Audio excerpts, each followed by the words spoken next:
friends, welcome back to my channel. Today I have a book unboxing to do with you. I decided to purchase another one of the Beacon book boxes. Even though I didn't have a glowing review of the very first one that I purchased, I got suckered into this one because it was Christmas themed. So let's go ahead and jump into it. First off, I'll talk about the book that they've included in here. It is by J.D. Netto. It's called Hender Bell, The Shadow of St. Nicholas.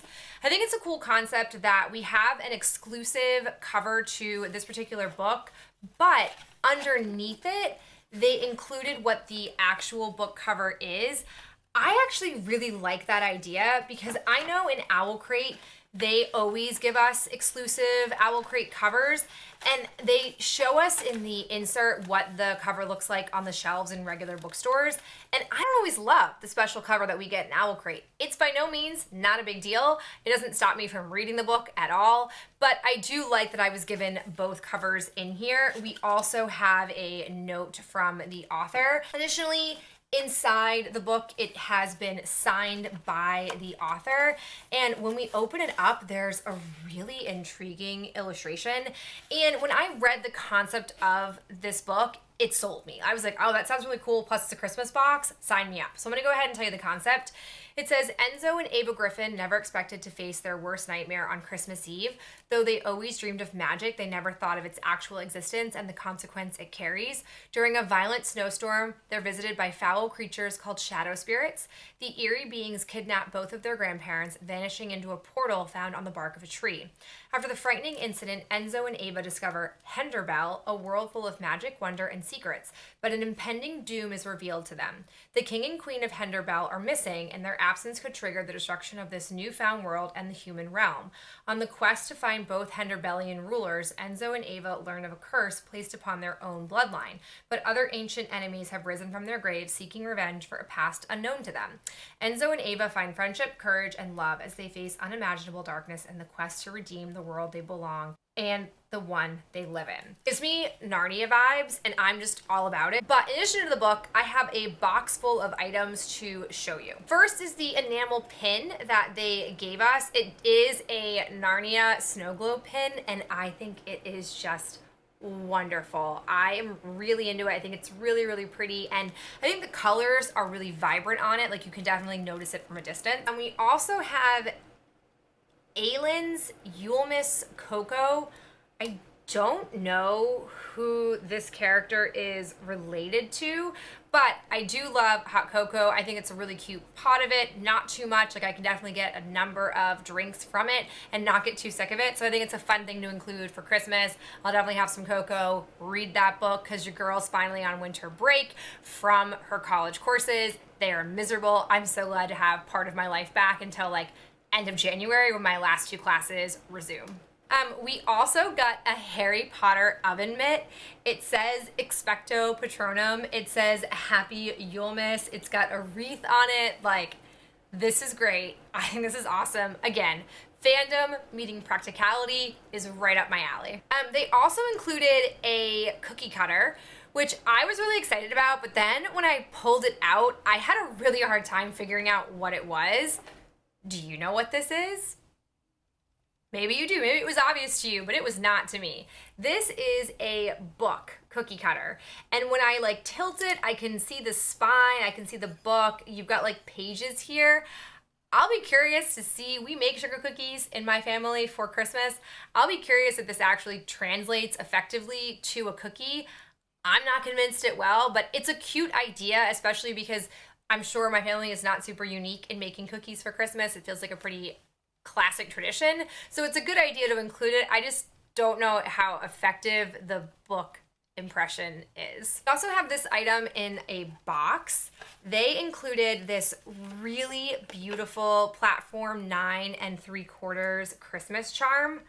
There's a little hole for the ribbon. I don't know in the box if they have any ribbon, but it was thoughtfully packaged. You know, it's got layers of styrofoam in the box, so I think this is really awesome. Surprisingly, I don't have very many Harry Potter ornaments on my tree. I don't think I have any now that we're talking about it. I bought one at Universal last year for my bachelorette party, but I won't hang it up. I'm too afraid that it will be too heavy and it will fall and break. It's like an actual snow globe with Hogwarts inside, which is pretty bomb and well worth the like $25 I paid for it, but it just sits on a shelf. We don't touch it, we just look at it. It's a looking activity. The box also included some Harry Potter wrapping paper. It is just the same pattern as the oven mitt. It's a good bit of wrapping paper that they included in here. You can wrap a number of presents with this. I have mixed feelings about it. On the one hand, I want to use it. On the other hand, I don't want to use it. So I'm glad I have the oven mitt. Because being honest, I don't think my family will really recognize that it's Harry Potter themed, so it'll kind of be wasted on them, but I do need wrapping paper. Once again, I enjoy fandom meeting practicality in this context. They also included, just like last time, a number of paper inserts.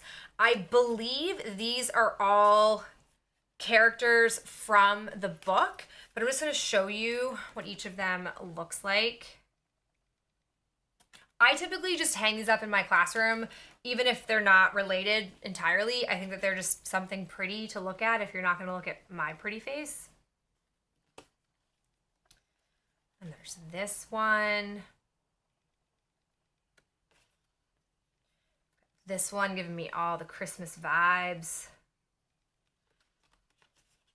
We have a bookmark that says Sasha Alsberg official product. It's a cool scene, and it's more than just like a basic, like it almost feels like a laminated bookmark, but it's not. It's like a glossy, sturdier paper. Cardstock, is that the word we're looking for? Cardstock. They also gave us Nana's Christmas cookies recipe, which that's how I realized this is what the cookie cutter was, but I don't think that that will translate the same in the picture. It'll be like reality versus expectations, but we also have this photo on the other side. We also have this insert that says, "May your holidays be filled with brooding Yahiros, objects of great power, butterbeer, and Santa's favorite lemon cake from James and Liz." I don't know, are they the curators of this? I don't know Beacon Book really at all. I only knew about the first one I ever got because of the author who was being featured in it, and now I'm on like their email list. I don't follow them on Instagram or social media, so this is lost on me. Two more items in here. The first is a tapestry. It says, "I am always surprised to discover that when the world seems darkest, there exists the greatest opportunity for light." I think this is a really beautiful, powerful message. So I'll use this again as wall decor in my classroom. And the very last thing we got was a super lovely throw. I, at this point, am like inundated with plushy, super soft throws. And I also say, like, I don't love the design of this one. I'm pretty sure it has to be one of the characters from the book, but it doesn't really speak to me. So I'll just show you a little bit of it. I don't know, I'm just not into it. Maybe I'll feel differently when I have the actual book read and I know who this character is, but if nothing else, Luna really likes to have blankets in her crate. She has like a plushy bed that she lays on in her crate, but she loves to like smush blankets together and make pillows. So I may just toss this in there because I just have a bunch of throws that I don't really need, but I think it's a really awesome addition. And it seems to be a trend based on now my second box at Special Edition that they tend to throw these plushes in here, which I think again helps with the cost of the box, making it more worth it. But overall, I'm really happy with this box. I think that there are some different items in here and the book sounds really interesting and intriguing. So I'll be curious if you guys have ever tried Beacon Book. Let me know your thoughts down below. And of course, when I read the book, I will do a review on it, so stay tuned for that. But that is it for me. I'll talk to you in my next video real soon. Bye.